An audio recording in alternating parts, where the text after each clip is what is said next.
The sound of a 90-pound Mastiff knocking a toddler to the floor is unmistakable. Emily heard it from the kitchen, that heavy, dull thud that makes every parent's blood stop.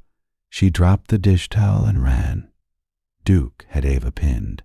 The toddler was flat on the carpet, face up, the dog's massive head lowered directly over the child's face. Ava was crying, not screaming, just that confused, frightened cry that meant something hurt, but nothing was broken yet. "Duke!" "No." Emily grabbed the dog's collar and pulled hard. Duke resisted. For the first time since they'd brought him home 3 years ago, he didn't obey immediately. His body was rigid. His eyes stayed locked on Ava. She pulled harder. The dog finally stepped back, but slowly, reluctantly. Ava sat up, tears streaming, reaching for Emily. No visible injuries, no blood. Just scared. But that sound, that thud, that had been real. She scooped Ava up and carried the toddler to the couch, heart still racing. Duke stood exactly where she'd pulled him, staring at them both. His tail wasn't wagging. His ears were forward, alert, not guilty, not ashamed, just watching. When Mike got home that evening, Emily was still shaken. She explained what happened. The sound. The way Duke had Ava on the floor. The way he wouldn't move when she called him. Mike knelt down and checked Ava carefully. No bruises, no bumps. The toddler was already playing again, completely fine. But Emily wasn't fine. "He's never done anything like that," Mike said. "I know. That's what scares me." Mike looked at Duke. The dog sat in the corner of the living room, eyes moving between Mike and Ava. Calm, steady. Maybe it was an accident. Maybe Ava startled him. It didn't feel like an accident. It felt deliberate. That night, they kept Duke in the laundry room while Ava slept. It felt wrong. He'd never been locked away before. But Emily couldn't shake the image of that moment, the weight of the dog on top of their child. The next morning it happened again. Emily was changing Ava's diaper when Duke came into the nursery. He walked directly to the changing table and pressed his nose against Ava's face. Not sniffing, pressing. "Duke, back." He didn't move. She said it louder. "Duke, back, now." Still nothing. She physically pushed him away. He took 2 steps back, then immediately moved forward again, nose going straight to Ava's mouth. Emily's patience snapped. "Out! Now!" Duke finally left, but only after she raised her voice to a level that made Ava start crying. That afternoon, Emily called the vet. The vet listened carefully, asked questions. How old was Duke? Had there been any other behavior changes? Any aggression toward other people? No, just Ava. The vet was quiet for a moment, then said, "It might be stress. Sometimes dogs react unpredictably when there's a baby in the house, especially if they were used to being the center of attention."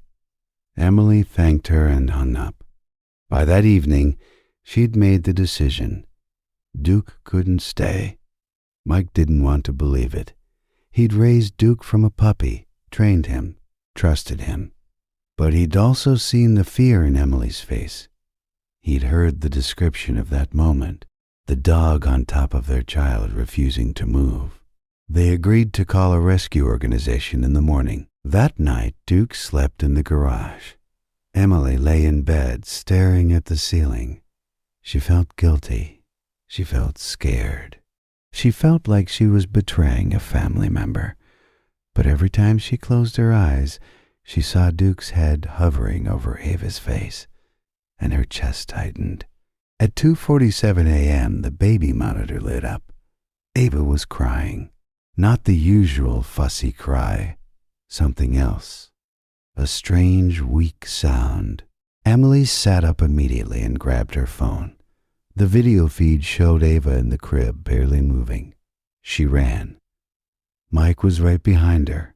When they opened the nursery door, Duke was already inside. He'd somehow gotten out of the garage, somehow made it through the house, somehow opened the nursery door, or it hadn't latched. He was standing on his back legs, front paws on the crib rail, nose pressed against Ava's face. "Duke, get back." Mike grabbed the dog and pulled him away. Emily reached into the crib and lifted Ava. The toddler's skin was pale, cold. The crying had stopped. Something's wrong. The paramedics arrived in 6 minutes. One of them took Ava from Emily's arms, checked vitals, asked rapid-fire questions. When did this start? Any fever? Any vomiting? Any known allergies? The second paramedic noticed Duke. He was standing in the hallway, completely still, eyes fixed on Ava. "Has the dog been acting strange?" Emily nodded, barely able to speak. "Yes, for 2 days." The paramedic looked at Ava again, looked at Duke, then looked at Emily. "We need to get to the hospital now." At the ER, a doctor examined Ava thoroughly. Blood tests, monitoring, questions. Then she came back into the room with a printout and a very serious expression. "Your daughter's glucose level had crashed to 42. Emily's breath stopped. The doctor continued, her voice calm but firm. "Another 15 minutes, and we would be having a very different conversation." She looked at both parents. "What made you bring her in tonight?" The pale skin. The doctor nodded slowly. "And the dog?" Emily looked at Mike. He looked back at her. "He wouldn't leave Ava alone," Emily said quietly. "For 2 days. We thought he was being aggressive." The doctor's expression softened. "Dogs can detect blood sugar drop before we can. It's documented. The change in scent, in breath chemistry, they pick it up long before symptoms are visible to us. E was trying to tell you." When they brought Ava home 3 days later, Duke was waiting by the door. Emily knelt down and put her arms around his neck. "I'm sorry," she whispered. "I'm so sorry." That night Ava slept in the crib. Duke slept on the floor beside it. No one asked him to. He just did.